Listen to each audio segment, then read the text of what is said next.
అయింది, నేను ఆమ్లెట్ వేస్తున్నాను. అమ్మో, ఉన్న గొంతు కూడా పోయింది నాకు ఇప్పుడు. ఆమ్లెట్ ఆమ్లెట్ ఆమ్లెట్ ఆమ్లెట్ వేస్తున్నాను. ఇలా వేయాలి, ఇలా. అయ్యో ఏదైనా ఇలా ఇలా ఇలా ఇలా వేయాలి. మా వారికి ఏమన్నారు, అది రోజు ఏంటంటే కర్రీ చూపిస్తాను.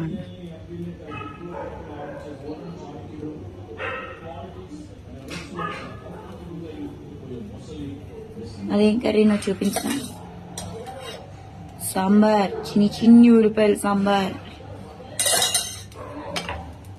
ఆల్రెడీ అయిపోయింది.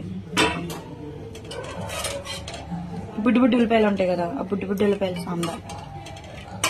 ఈ సాంబార్లోకి ఆమ్లెట్. మా అందరి అయిపోయినాయి భోజనాలు. మేము ఆల్రెడీ నాకు షాప్కే వచ్చేస్తుంది 8:30కి లేకపోతే 7:30కి భోజనం వచ్చేస్తుంది. అప్పుడు తింటాం అనమాట. ఖాళీ ఉంటే అప్పుడు తింటాము, లేదు అనుకుంటే 9కి 9:30కి అలాగా. అది ఎక్కువ 8కి 8:30 కల్లా తినేస్తాంలేండి. ఈరోజు ఖాళీ లేక నేనైతే 9:10కి తిన్నాను ఈరోజు, ఖాళీ లేక. ఓకే, ఇప్పుడు దీన్ని ఇలా తిప్పకూడదు, మూత వేయాలి.